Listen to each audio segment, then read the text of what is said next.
This is Act of God's Captive into Call of the Captives Diary, episode 77, season 3, written by Precious Chinwe Obialor-Ukazim. So, welcome to today's episode or another episode on this our wonderful channel. So, let's continue from where we stopped. So, still after Chizaram has finally allowed them to go out. So let's go. They have now continued their discussion, and Nnamdi told Uma, "Hey, I have forgiven the two of you, but don't do it again next time." Oh. She warned him. He warned them, feigning seriousness. Yeah. Okay. No. Sorry. It's actually Chizara forgiving them for ignoring her and making her feel like an orphan. So he said, "I have forgiven the two of you, but don't do it next time." She warned them and she was feigning seriousness. Yes, ma'am. Father and daughter chorused in response in order for peace to reign. Good, she exclaimed. You can go. Let me even take a nap. She told them, then turned back from following them. Onamdi and his daughter stayed at the front room of the suite, where he got to ask her questions and listen to her talk about her personal convictions concerning David in details. Then she also narrated what happened between David and Joshua, which led to a visit to his place where they professed love to each other. After hearing everything she said, starting from her conviction stories to the way she fell helplessly in love with David and the event that led to the expressions of love, he didn't say much. He just looked at his 19-year-old daughter, breathed down heavily, and asked, "Are you really sure you are ready for this?" He asked, looking into her eyes, and she nodded in the affirmative. "How do you intend combining and balancing your relationship with your studies and your spiritual life without getting too distracted or failing?" He asked her. "Dad, David and I doesn't stay in the same city and his vacation is almost over. He will soon go back to the States and would only communicate on the phone, so I am not going to be distracted. He knows my study times and doesn't call me at those times. Also, for my spiritual life, of all the friends I've had, David encourages me to take my walk with God more seriously. And he did suggested we pray together every night before going to bed, which we've been doing, and it's so amazing. I believe the relationship is not going to affect my studies and my spiritual life, Dad," she told her father, who was just looking at her, feeling that she's too young to start a romantic relationship, but at the same time feeling helpless. "So what about me? Is David going to take my place now that you are in love with him?" he asked her, and the question touched her heart. She went and hugged him tightly. Child. "Oh, no, Daddy. I'm not going to leave you, and David is not going to take your place. Nobody's ever going to take your place in my heart," she assured her father, still clinging tightly to him. He breathed out a sigh of relief, then said, "You know I love you so much, and I always want the best for you, right?" he asked. "Yes, Daddy," she replied. "Promise me you're not going to defile yourself in the relationship until your wedding night," he requested, and she looked up his face. "I'm not going to do that. I promise."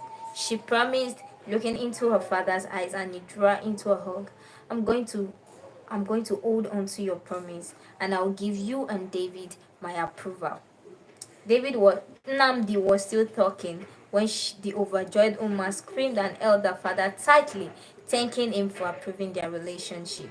"Thank you, Daddy. Thank you so much. I love you, Daddy," she said as she was screaming in gratitude and kissed her father passionately on his forehead.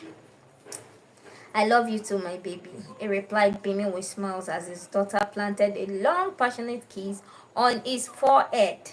"Daddy, please, can I call him now?" Uma asked pleadingly. "Who?" he asked. "David," she replied. "I miss him so much." She added, "I want to speak with him first before you two get official. You can wait till tomorrow." When Unamdi was still talking, when she caught him, still pleading, "Daddy, please, you'll be so worried by now. I know you're still going to speak with him, and I promise I'm not going to tell him anything. I won't stay long on the phone with him. I just want to hear his voice and be sure he's okay." Uma pleaded with her father, wearing a pathetic expression to arouse pity, and he had no choice but to allow her. Thank you, Daddy. You are the best, she said excitedly and pecked him on the cheek before picking up her phone to call David. Meanwhile, David had been calling Precious to check up on Uma through her since he couldn't reach her through her own phone. Precious kept assuring him that Uma was fine, but he wasn't convinced that she was fine as he was being made to believe. So he requested that Mrs. Precious make a short video of Uma and send to him so he can see her for himself. But Precious could not make the video because Uma was lovesick yesterday and pinning. This made him more worried. He called and requested the same thing of Junior by morning when Precious refused to respond to his messages, and Junior told him that Uma had gone to meet their parents at Birmingham. He thought they were deceiving or lying to him because what Precious told him was different from what Junior was telling him, and being very worried, he couldn't hold it anymore and decided to drive down to Mrs. Precious' place that afternoon to say things for himself. So my guy is lovesick. The thing don't hold him.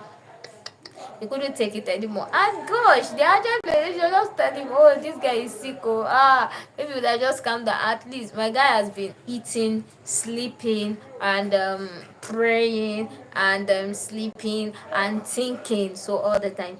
All right. So thank you very much. But speaking to us singles, I hope we understand this.